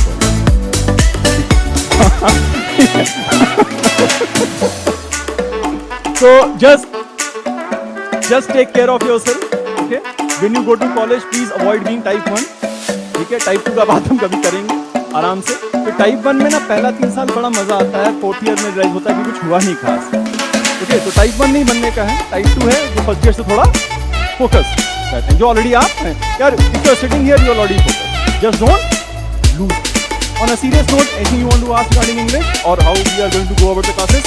I made it clear grammar, vocab and reading comprehension and a variety of questions to the. That is what I intend to do over next 30 minutes. कोई क्वेश्चन आपकी तरफ से मत पूछो यार, और खींच दूंगा बेकार में। Okay, done. Thank you. There is a channel called Everybody Listen to This, which अभी हम लोग को बाद में अनाउंस करना था। बात ये है कि there is a channel called SUDIP BAJPAI Sudip Bajpai, ठीक है ना। सो वो शुरू हो रहा है मंडे से। तो जो हम लोगों ने आपको बात बताई थी कि एक आपके साथ सर वोकैबुलरी वाला पार्ट करना चाहते हैं, that will be done somewhere about 9-10 PM, है ना। 9-10 बजे के आसपास there will be a live class, जो तुम देखो। वैसे तुमको मजा ही आ जाएगा, सोने से पहले अंग्रेजी पढ़ो तो मजा ही आता है। अंग्रेजी सपने आते होंगे, ठीक है। तो हमें क्या, हम भी कर लेंगे। सो विल ट्राई कि हम वो अटेंड कर लें। आप सब्सक्राइब कर सकते हैं वो चैनल को, अभी मार्केट के लिए लॉन्च नहीं हुआ है, वो अभी चैनल पे हमारे बता दिया जाएगा। सो आपकी इंग्लिश की नीड वहां से बहुत ज्यादा फुलफिल होने वाली है अपकमिंग 3 साल बाद एग्जामिनेशन जिसका है उसकी, ठीक है। तो वो मैं कैट की बात कर रहा हूँ। In case if you are going ahead with that, तो वो और आपको इंग्लिश का जो भी चीज़ है, रात को भी हम इतना लाइव क्लासेस लगा नहीं सकते, तो रात वाली लाइव क्लास आपके साथ ऐसा हो जाएगा, वो रिकॉर्डेड भी देख सकते हो, सर के यूट्यूब चैनल मिलने वाली है। और आज मैंने बोल दिया तो कल से कल चालू कर देंगे। तो यही मैं बोला चाहता, कल शाम को रात में 9 बजे आपको एक ऐसा अच्छा वीडियो मिलेगा जिसको तुमको देख के मजा भी आएगी और एकदम जिंदगी में बाहर आ जाएगी स्टाइल। अब बात करने जा रहे हैं हम लोग अगले सेक्शन पे। रीजनिंग सर इज डिलेड क्योंकि वो कानपुर से आ रहे हैं, बाकी उनका एक वीडियो आ चुका है, मैं वो भी शेयर कर दूंगा। अभी हम लोग डोमेन सब्जेक्ट्स के ऊपर आने जा रहे हैं और यहाँ से चीजें बड़ी बोरिंग होने वाली हैं। तो let's jump into the first topic. And sir अगर प्लीज ऋषभ सर को कोई बुला दे तो। थोड़ी बहुत इकोनॉमिक्स की बातें कर लेते हैं फटाफट, ये भी आखिर पढ़ने वाली चीज है, नंबर दे के जाएगी। दिल्ली यूनिवर्सिटी जाना है तो पढ़ना तो है ना, वृंदावन में रहना है, राधे राधे कहना है तो पढ़ना तो है, पसंद है नहीं है पढ़ना तो है, ठीक है। सबसे पहले इकोनॉमिक्स का सिलेबस जान लो, क्या क्या है, एजेंडा क्या क्या कवर करने वाले हैं ये देख लेते हैं। इंट्रोडक्शन CUET इकोनॉमिक्स सिलेबस 2023 में क्या क्या आ रहा है, ठीक है। और सारा सब कुछ नहीं कवर कराऊंगा मैं सिर्फ आईडी तुम लोगों को कवर कराऊंगा, ठीक है। टाइम मिलेगा तो मैक्रो पे आएंगे, वरना मैक्रो के लिए शुभम कर रहे हैं, ठीक है। मैक्रो और तुम्हारा कंज्यूमर इक्विलिब्रियम वाला पोर्शन जो है, ठीक। और स्ट्रैटेजी क्या रहेगी, ठीक है। प्राइमरी गोल क्या रहना चाहिए, प्राइमरी गोल सिर्फ एक ही रहेगा, टाइम से पहले सिलेबस खत्म हो जाए। बहुत ज्यादा सिलेबस है, टाइम से पहले सिलेबस खत्म हो जाए ताकि जितना टाइम बचे उसमें सिर्फ क्वेश्चंस और मॉक लगाई दे। अगर आपने मॉक्स नहीं लगाए, अगर आपने क्वेश्चंस नहीं लगाए हैं, आप दूर से कैमरा देख के ऐसे भैया कैमरा लिए खड़े, इनको देख के कर दीजिएगा, ऐसे हाथ हिला दीजिएगा, आपके साथ एक छोटा सा प्रैंक हो चुका होगा, आप में से किसी का सिलेक्शन नहीं होगा। अगर आपने मॉक्स नहीं लगाए, क्वेश्चन नहीं लगाए, आप में से किसी का भी सिलेक्शन नहीं होगा। इसलिए हमें अपार्ट फ्रॉम कंसेप्ट 50-50 ध्यान देना है कि अगर हमें कंसेप्ट आते हैं लेकिन हमें मॉक्स नहीं लगाए, हमने क्वेश्चन नहीं लगाए, भूल जाओ बेटा, ठीक है। सेकेंड, सिलेबस पे आते हैं, तो भाई सिलेबस इकोनॉमिक्स का देख लो, ज्यादा बड़ा नहीं है, बस 10 यूनिट, ज्यादा बड़ा नहीं है, ठीक है। ठीक, पहली जो है हमारी माइक्रो इकोनॉमिक्स, जिसमें 2 यूनिट आ रही है।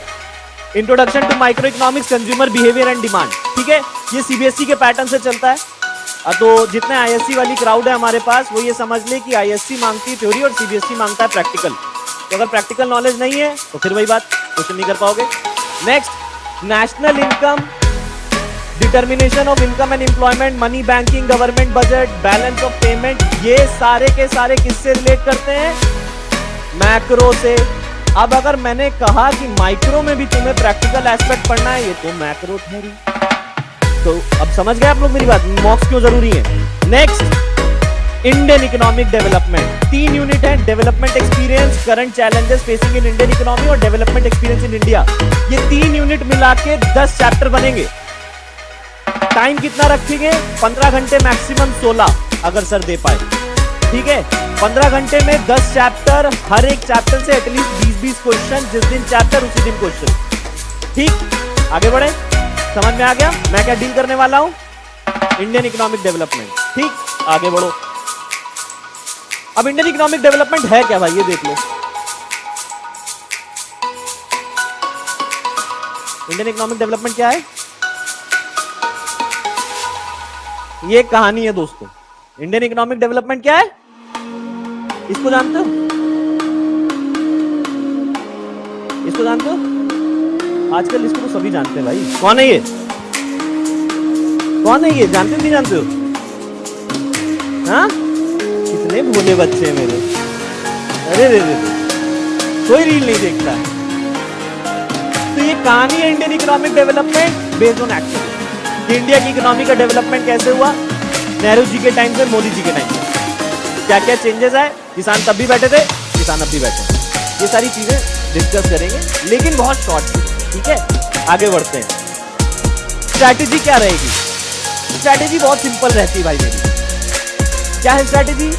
कंसेप्ट, वर्कशीट, सॉल्यूशन, ये तो सब करते आए हैं, ये तो सब करते हैं। हम किस पे ध्यान रखेंगे? बोलो तो सही, हम किस पे ध्यान रखेंगे? किस पे? किस क्या होता है बताइए, किस क्या होता है? बोलो बोलो। बिना रील के बच्चे हैं सब, आज की टेक्नोलॉजी में मतलब ध्यान नहीं रख रहे हैं, कोई देखता ही नहीं होगा। टिकटॉक क्या क्या, मेरी जनता खराब हो गई। चलो भाई, किस क्या है? Keep it simple and short.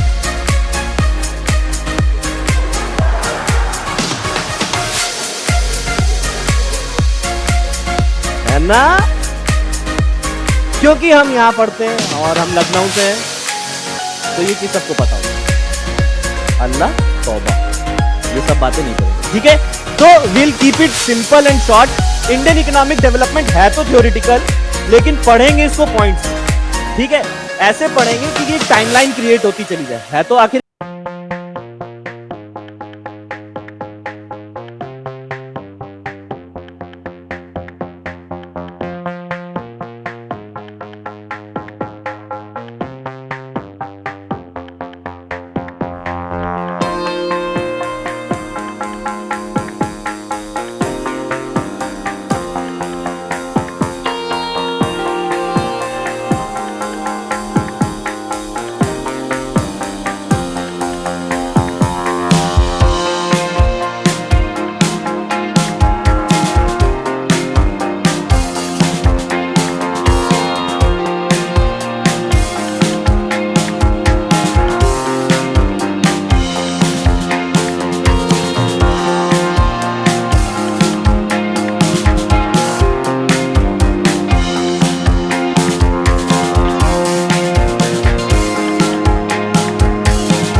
Cross elasticity भी कर देते। अब ये तीनों सिलेबस में है और तीनों आपको सॉल्व करने पड़ेगा। बुरी बात सुनिएगा, आपने परसेंटेज मेथड पढ़ा, एक्सपेंडिचर मेथड पढ़ा, ज्योमेट्रिक मेथड पढ़ा है, किस मेथड का?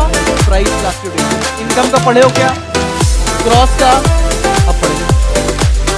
समझ आ रही है चीजें क्या है? यहाँ पे कहीं लिखा है सिलेबस में कि इनकम इलास्टिसिटी ऑफ डिमांड का परसेंटेज टोटल एक्सपेंडिचर ज्योमेट्री। अब न सीबीएसई ने पढ़ा ना आईएससी पढ़ा, किस बोर्ड में पढ़ाया जाता है? महाराष्ट्र में। अब बोलो ये तो चीटिंग है, सीयूटी का सिलेबस महाराष्ट्र बोर्ड पर है? नहीं, उन्होंने अगले चैप्टर नहीं पढ़े होंगे। तो इसलिए बोर्ड ड्रिवन नहीं है ये आपको समझना पड़ेगा डे 1 ऑनवर्ड। आगे बढ़ते हैं, अगले टॉपिक पढ़ा रहे हैं। अब खत्म माइक्रो, इसके अलावा माइक्रो में कुछ भी नहीं आ रहा है। इतना ज्यादा सामान पढ़ा था तुमने माइक्रो में, पढ़ा था ना forms of market, market mechanism. क्यों नहीं पूछ रहे? क्योंकि उसकी जरूरत नहीं है, क्योंकि जितना पूछो उतना कर लो। पहले मैक्रो इकोनॉमिक्स के ऊपर आते हैं। पहला ही चैप्टर का है मीनिंग और दूसरा सर्कुलर और नेशनल इनकम बुक। और बुरी बात यह है कि दोनों बोर्ड में नेशनल इनकम के न्यूमेरिकल जो आने चाहिए वो कटवा दिए जाते हैं कि personal disposable income, private income से नेशनल इनकम कैसे निकालेंगे। कट गया तुम्हारा, तुमने नहीं पढ़ा ये, तुमने ग्रॉस जीडीपी वेलफेयर के न्यूमेरिकल नहीं पढ़े हैं, पर नेशनल इनकम में है। प्राइस इंडेक्स से नेशनल इनकम कैसे ड्राइव करेंगे, नहीं पढ़ा। तो ये न्यूमेरिकल मिलेंगे तुमको पेपर में, irrespective of whichever board you are from. बात समझ में आ रही है आपको? अब यहाँ पे देखो मेजरमेंट भी लिखा है, वैल्यू एडेड मेथड भी है, इनकम मेथड भी है, एक्सपेंडिचर मेथड भी है, ये भी पढ़ना है और बाकी चीजें भी नेशनल इनकम के अंदर हमें खत्म करनी है। अब ये टॉपिक क्या है? ADS approach. आईएससी की बुक में चैप्टर नंबर 12 है, सीबीएसई की बुक में पहला ही चैप्टर है ये, determination of equilibrium income and output. अलग अलग नाम से पुकारा जाता है इसको। इसमें ADS approach and there components आपने पढ़ा हुआ है, पहले भी हम सब पढ़ाएंगे आपको। Propensity to consume, propensity to save, ये हमने पढ़ा है, डिराइव नहीं किया है मैथमेटिकल इक्वेशन। इसका डेरिवेशन भी पढ़ना है कि स्लोप से कैसे डिराइव करते हैं प्रोपेंसिटी टू कंज्यूम, ये इस एस्पेक्ट से भी पढ़ना है। बात समझ में आ रही है आपको? आगे बढ़ते हैं। फिर similarly problem of excess demand, multiply और ये सारी चीजें, ठीक है। आगे बढ़ते हैं, उसके बाद क्या लिखा? Measures to correct excess and different demand, availability of credit, change in government spending. ये अवेलेबिलिटी ऑफ क्रेडिट किसने पढ़ा? क्या है? क्रेडिट नहीं, क्रेडिट बैंक होता है। अवेलेबिलिटी ऑफ क्रेडिट क्या है? क्या आपने बैंक के वो पढ़े होंगे कि मॉनेटरी पॉलिसीज क्या होती है, क्वांटिटेटिव एंड क्वालिटेटिव इंस्ट्रूमेंट, ये वहां पर हिट करते हुए क्वेश्चन पूछेगा। और इस बार इस टॉपिक पर क्वेश्चन केस पर आएगा, ठीक है ना? एक केस दिया होगा और आपसे पूछ रहे होंगे इन्फ्लेशन डिफ्लेक्शन हम कैसे सही करेंगे, कैसे क्या करेंगे, वो पूरा क्वेश्चन 4-5 क्वेश्चन आगे। इस तरह से यूनिट वाइज क्वेश्चन डिवाइड हो रहे होंगे। खैर आगे बढ़ते हैं, आते हैं मनी एंड बैंकिंग पे। मनी एंड बैंकिंग भी मैक्रो, ज्यादा मैक्रो क्यों आ रहा है? बिकॉज माइक्रो असलियत में होता ही नहीं, मैक्रो इकोनॉमिक्स ही होती है, इसलिए मैक्रो के ज्यादा पोर्शन आ रहे हैं। Money, central bank, commercial bank, इनकी मीनिंग, फंक्शन, क्रेडिट क्रिएशन, खत्म। ये सबसे ज्यादा दिक्कत भरा चैप्टर है जो अभी आपके बोर्ड पर लिखा है।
कवर नहीं करते हैं। आते हैं पार्टनरशिप के बारे में।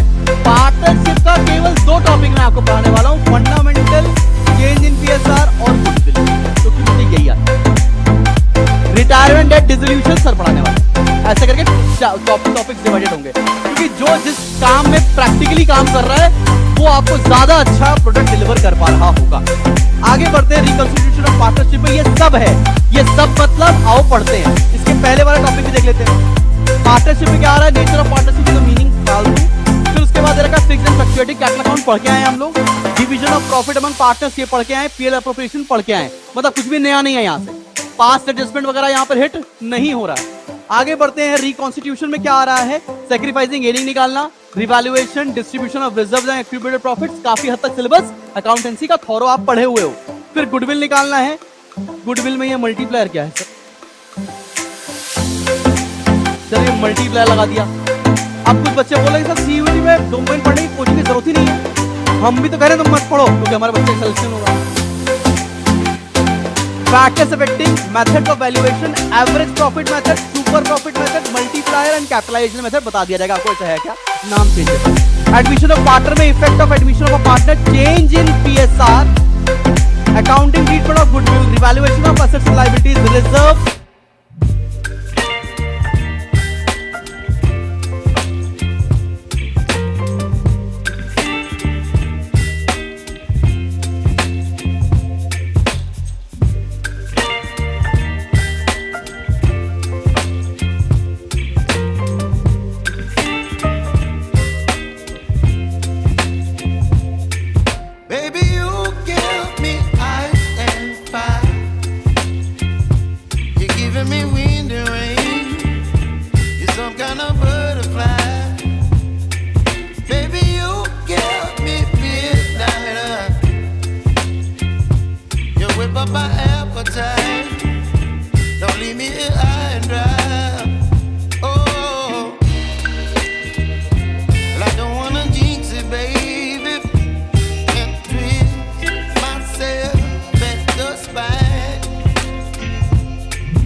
Don't leave me here high and dry. Oh.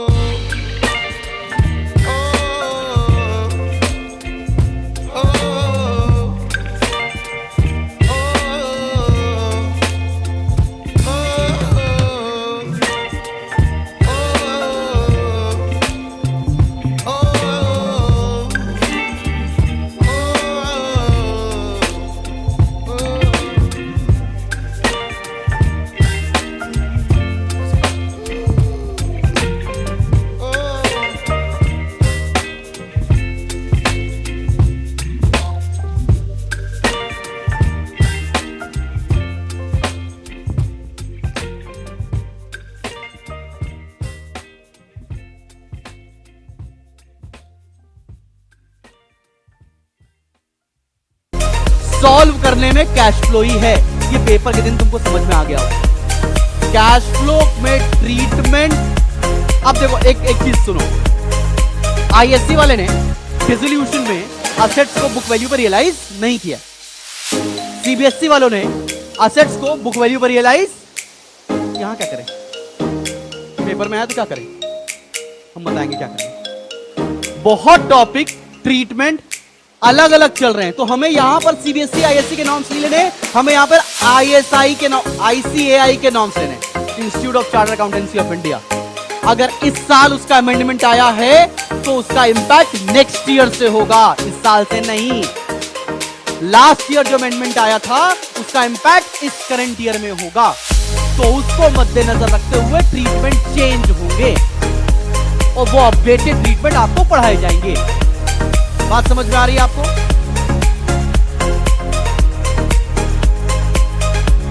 ग्यारहवीं में बुक के पीछे जहां प्लेन खेलते थे वहां ये चैप्टर छुपा हुआ था।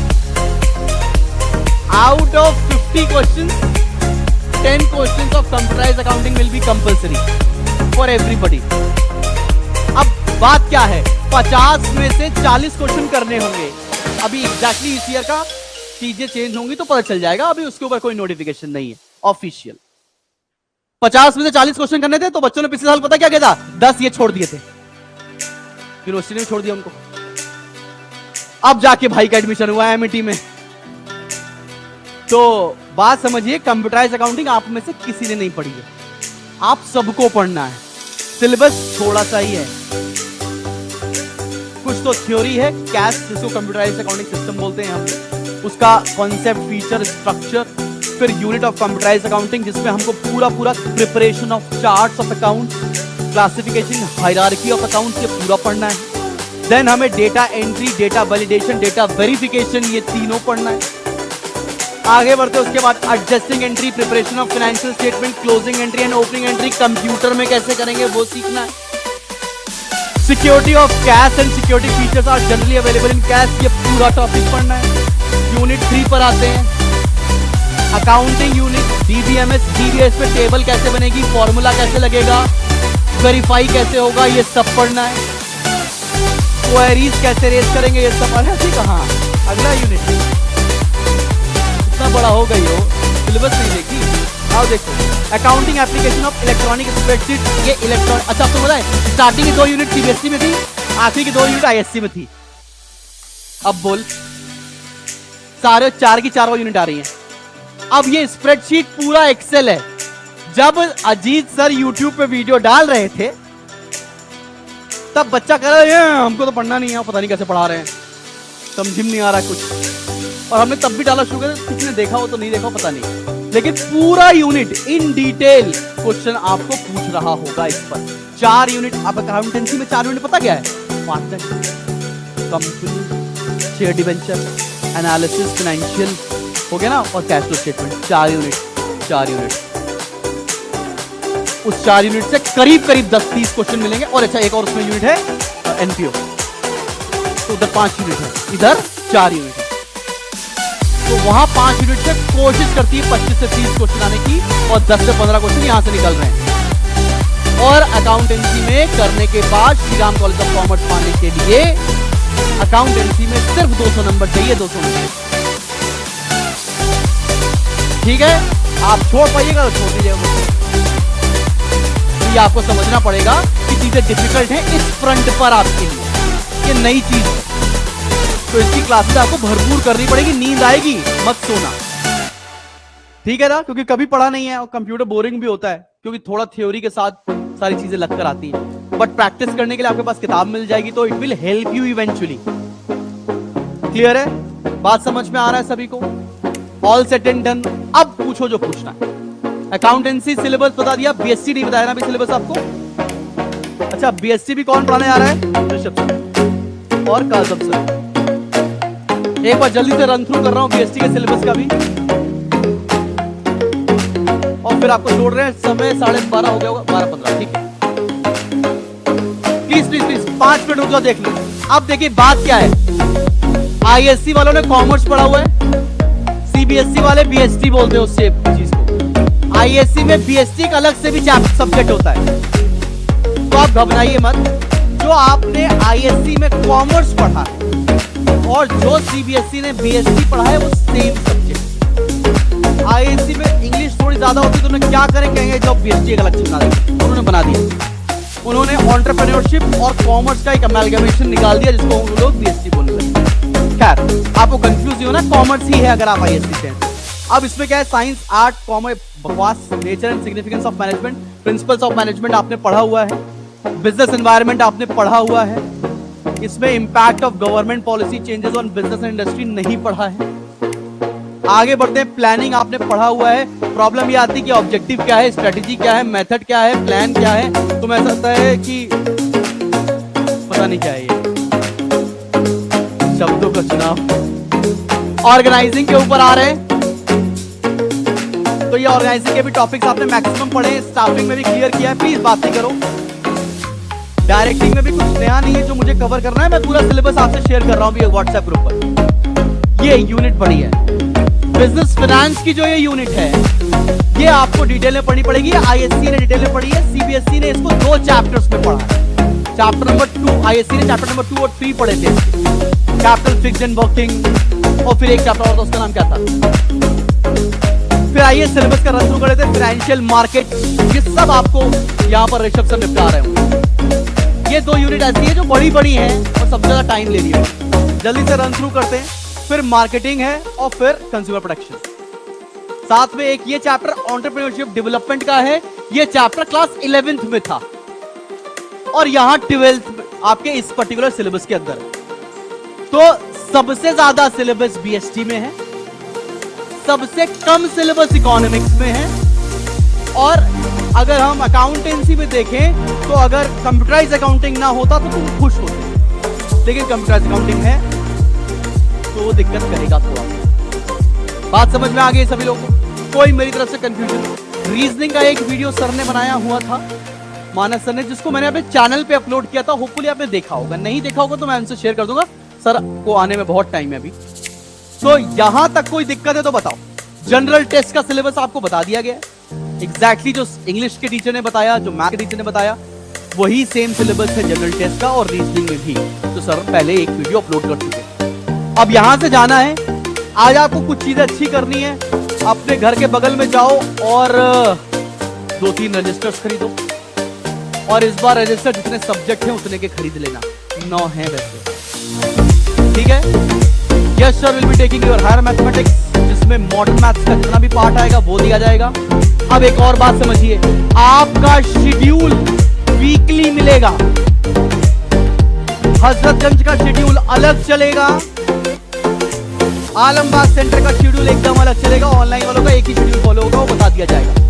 बात समझ में आ रहा है? बिकॉज अगर टीचर वहां पढ़ा रहा है तो उसकी अवेलेबिलिटी यहाँ नहीं है, और हर वीक में चीजें चेंज होगी। बिकॉज हम लोगों ने प्लानिंग क्या किया है, हमने नंबर ऑफ आवर्स डिसाइड किए हैं कि हमको पूरा ये पढ़ाने में कितने घंटे लगने वाले हैं। तो उतने नंबर ऑफ घंटे हर टीचर को मिलेंगे, तभी सिलेबस कंप्लीट हो पाएगा। क्वांट्स में सबसे ज्यादा दिक्कत है, क्या करो, आपको एक रोड मैप मिलने वाला है कि पहली क्लास में सर ने बताया भी होगा शायद, पहली क्लास में लेते हम ये चैप्टर शुरू कर रहे हैं, उसका वीडियो आपके जो ऐप पर है वो देख कर आओ। उससे क्या लग जाएगा, एलिमेंट्री आइडिया मिल जाएगा, सर की बातें समझ में आएंगी। वरना अगर मैथ्स पहले समझ में आ रही तो थोड़े थोड़े ना होते, ठीक है ना, वो सच बात है। यहां तक बात समझ में आ गई है? मिलते हैं भैया।